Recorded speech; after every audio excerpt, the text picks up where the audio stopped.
Hello and welcome back to George Washington News. We hope everyone had a fantastic first month of classes. A lot has happened since the semester began. We'll discuss budget cuts at GW, gerrymandering across the country, and the ongoing humanitarian crisis in the Democratic Republic of the Congo. We will also cover students' protests against the Trump administration, as well as hear our lifestyle correspondents, Vivian and Matthew, talk about what's happening in D.C. this fall. Finally, this month's special segment is Econ 101, where Thea Lawson discusses the impact of Trump's economic policies.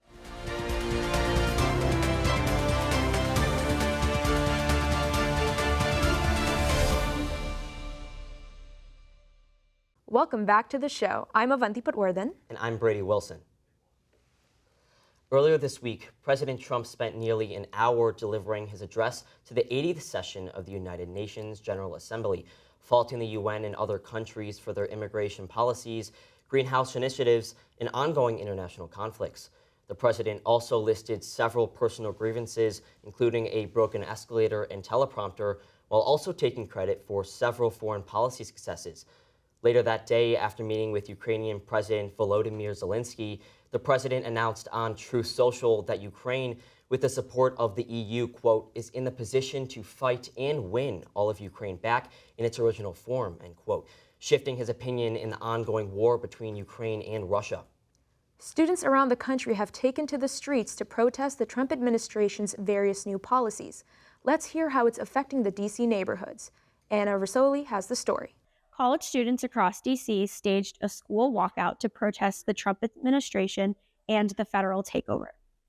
On Tuesday, September 9th, students from Georgetown, Howard, American, and the George Washington University urged their school officials to resist the Trump administration's takeover in D.C. According to CBS News, President Donald Trump seized control of the D.C. Police Department, deploying the National Guard to the city streets, claiming that the nation's capital was overrun with what he called, quote, band of roving thugs, end quote. He went on further to say that D.C. has been, quote, overtaken by violent gangs and bloodthirsty criminals, end quote. The initiative to deploy the National Guard was announced by President Trump during an 80-minute news conference back in August. While many conservative activists embraced the measures, city leaders and its residents voiced displeasure. D.C. Mayor Muriel Bowser, in a separate news conference, said she believes that the president's opinion of Washington is shaped by his experience when crime rates surged after the COVID-19 pandemic. In a 2025 year-to-date crime comparison from the D.C. Police Department website, violent crime is down 28% from last year. On January 3rd of this year, the D.C. U.S. Attorney's Office released a statement saying, quote, total violent crime from 2024 in the District of Columbia is down 35% from 2023, and it is the lowest it has been in over 30 years, end quote. Students who participated in the walkout demanded the Trump administration stop deploying federal officers around their campuses and suggested that campus administrators were conceding to Trump's demands to cut diversity, equity, and inclusion programs and clamp down on student protests in an effort to preserve their federal funding. The organization Beyond the Ballot, founded by a group of Gen Z organizers, coordinated the DC student protests that were held on Tuesday, September 9th. At its heart, we oppose the Trump-led occupation of DC, and we want to see it come to an end.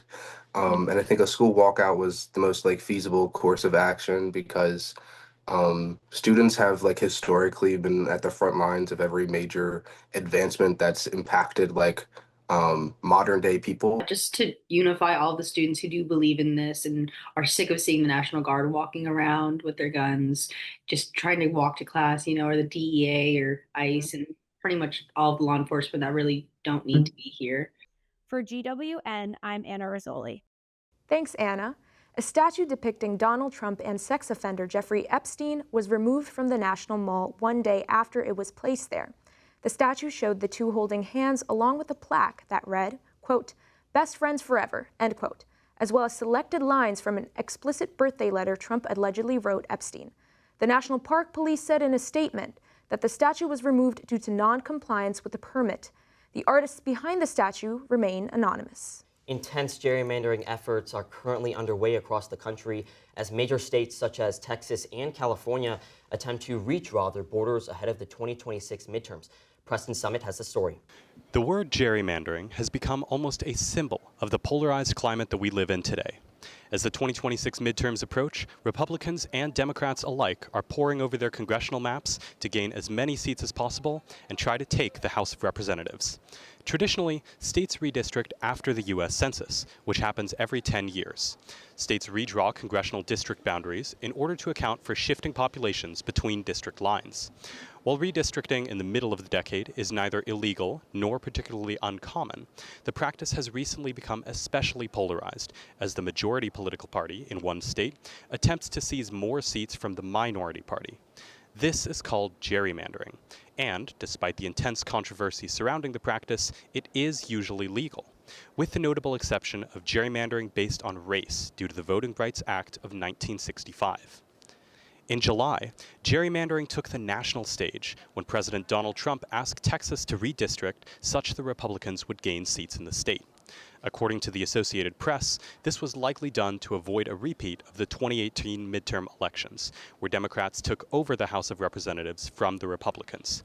In response to his request, Texas approved a heavily gerrymandered map that is likely to gain Republicans 5 House seats in the upcoming 2026 midterm election.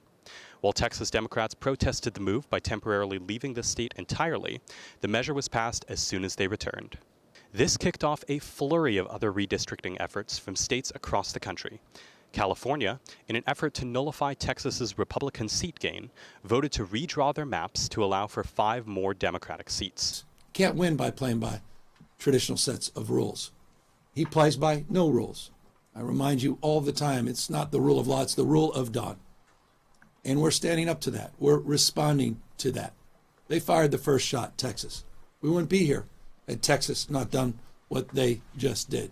That ballot initiative is called Proposition 50 and will be up for a vote in a special election on November 4th. Missouri then joined the fray, seeking to gain 1 Republican seat by subdividing the Democrat-held Kansas City district. According to The Hill, more states likely to redistrict this year include Ohio, Indiana, Maryland, Florida, Illinois, Nebraska, and Kansas. As the redistricting war rages on and the 2026 midterms quickly approach, it's anyone's guess as to how the congressional map will look come election time. For GWN, I'm Preston Summit. Thanks, Preston. Officials from various agencies across the globe rebuked Trump's assertion that acetaminophen taken during pregnancy can cause autism. The World Health Organization stated that, quote, the evidence remains inconsistent and urged, quote, caution in drawing casual conclusions, end quote. The European Medical Agency said, quote, available evidence has found no link between the use of paracetamol during pregnancy and autism, end quote. Paracetamol is another name for acetaminophen used in countries other than the United States. Many other countries' health officials have also critiqued Trump's statements. ABC took Jimmy Kimmel Live off the air on September 17th after Kimmel made comments on the show about the late Charlie Kirk's shooter. After facing much backlash from film and TV stars signing an open letter from the ACLU defending free speech to many individuals canceling their Disney Plus subscriptions, the show was put back on air on the 23rd. ABC reported that nearly 6.3 million viewers tuned in to watch the show's return to air. During the first episode, Back, Kimmel gave a nearly 20-minute monologue discussing free speech and its place in the American identity. ABC shows no further intention of canceling the show. GW is implementing major budget cuts this school year due to federal pressure and a loss of revenue growth, affecting undergraduate students, graduate students, and staff. Sarah Brand has the story. President Granberg announced in July that GW will be cutting back on their budget for the 2026 fiscal year, and students and staff alike are dealing with the consequences. The school has faced, quote, potential threats from the federal government, such as reductions on federal research grants, limited international student enrollment, and limits on financial aid and loan programs. In the fiscal year 22 to 24, GW has faced a revenue growth of 6.1%, less than their expenses, which grew at 6.8%. Gelman Library is also facing budget cuts. In August, the school announced that the building will no longer be open 24 hours due to the hiring freeze. However, SGA officials announced that Gelman will return to operating 24 hours in, quote, a few weeks, although they did not specify exactly when.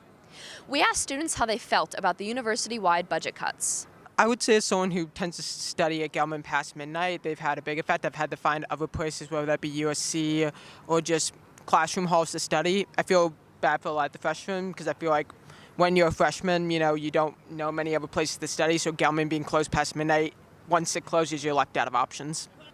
I think personally, I don't agree with the budget cuts. I think the university is worried that the Trump administration may cut GW's federal funding at any point, so these budget cuts are a way to prepare as a way to kind of cushion any sort of impact that if the Trump administration does that will have. I don't appreciate these staff cuts as well as these budget cuts. I understand why they're doing them, but they are having a big impact on us right now, and I think they should find other ways to make money rather than just cutting what we're spending money on now.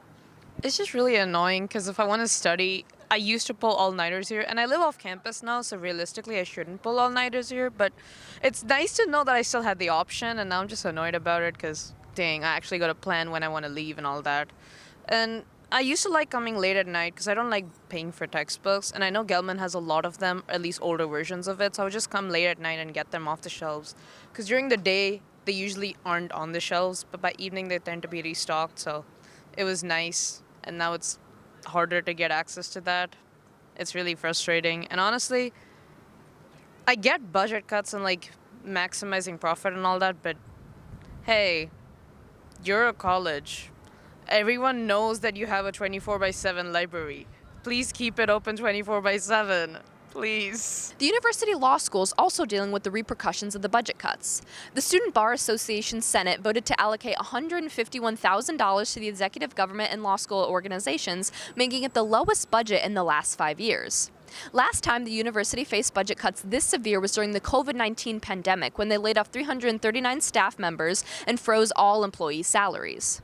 According to the Hatchet, the university is working towards fixing the structural deficit dating back to the 2022 fiscal year, but had to accelerate the process due to the drop in international enrollment due to federal influences.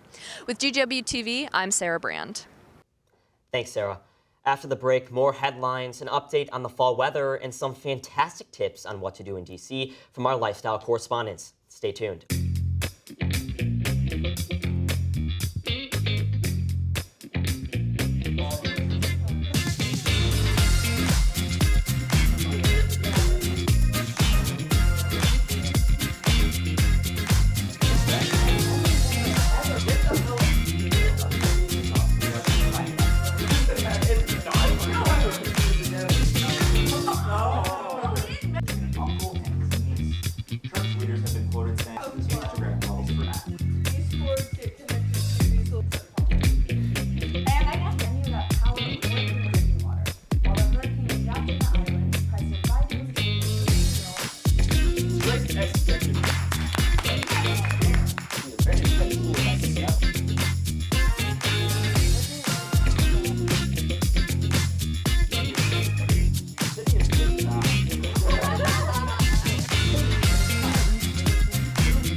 Good morning, everyone. I'm Andrew Rooney, and I'll be bringing you the upcoming weather, so let's get right into it.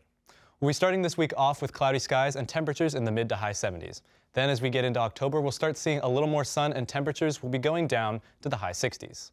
We're also going to see a refreshing drop in humidity this week, going down from the 30 to 40% average we saw last week and staying around the 15 to 20% mark. You also might have noticed that the rains from last week brought down some leaves, and we're definitely going to start getting a little bit of that autumn chill in the air. I hope everyone's getting excited and getting into the fall spirit. If you're looking for a good place to see some colorful leaves, Virginia's own Shenandoah National Park is one of the best places in the country, according to the Weather Channel. Now, let's get into the 3-day forecast. Monday will be rainy with a high of 77 degrees Fahrenheit and a low of 65. The showers will continue into Tuesday morning, but we'll see a little sun in the afternoon with a high of 74 and a low of 61. Lastly, on Wednesday, it'll be partly cloudy with a high of 73 and a low of 55. That's all for now. Stay dry and enjoy the fall weather. Back to you, Brady and Avanti. I am so excited for fall to arrive. I'm done with the humidity, and I'm so excited to wear all my sweaters and get into like the fall spirit. It is unfortunate that we are seeing more rain. We've had so much rain the past couple weeks as we're trying to get into sweater weather here this fall. Yeah, we've definitely been getting a little bit of that rain, but things are definitely starting to cool off, so I'm very excited for that. Thanks, Andrew. Up next, let's turn to Thea Lawson with our special segment, Econ 101, bringing us the latest headlines in economic news. There's a lot happening in the economy right now. Let's dive right in.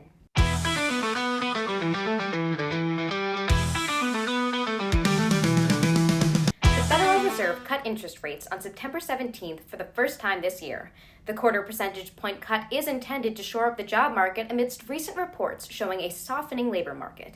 Latest projections from the Fed outline a total of 3 rate cuts this year, despite inflation concerns remaining high. Markets ended the day mixed following the news, with the S&P 500 and NASDAQ finishing lower while the Dow rose. And President Trump's tariffs are headed to the Supreme Court. A federal appeals court ruled last month that the president exceeded his authority in imposing his tariffs under IEEPA.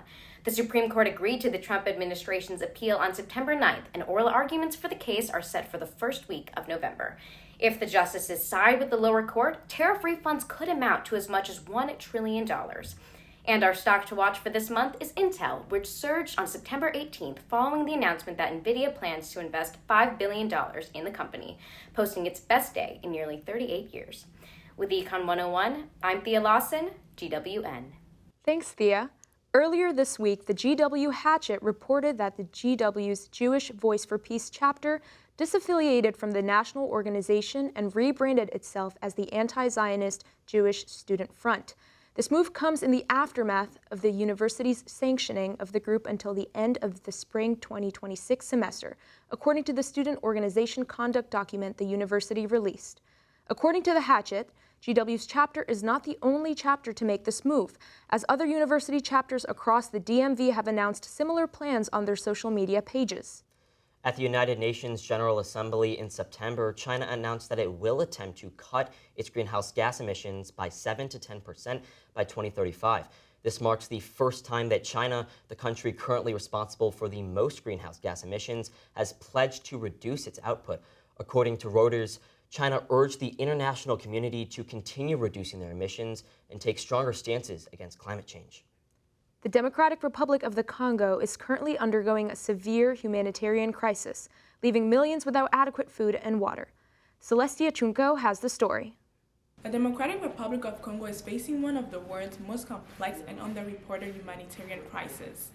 In 2025, violence in the eastern provinces has escalated once again, displacing millions and destabilizing the region. At the center of the conflict is the M23 rebel group, which has seized territory across North Kivu, including the city of Goma. Despite a peace agreement signed in June, fighting continues between M23 and Congolese government forces. The United Nations has documented widespread human rights abuses. Summary executions, sexual violence, and forced displacement. Over 7 million people are now internally displaced, many living in overcrowded camps with little access to food, water, or medical care. Civilians are bearing the brunt. Families have fled their homes, schools have shut down, and entire communities have been uprooted. Aid agencies warn that the situation is deteriorating rapidly. Control over Congo's vast mineral wealth, including cobalt, gold, and coltan, continues to fuel the violence. Armed groups compete for access to these resources, often exploiting local population in the process. International efforts to broker peace have stalled. Accusations of foreign interference, particularly Rwanda's alleged support for M23, have strained regional diplomacy and complicated negotiations. But amid the chaos, voices for peace persist. Activists, journalists, and local leaders are calling for accountability, transparency, and a renewed commitment to human rights.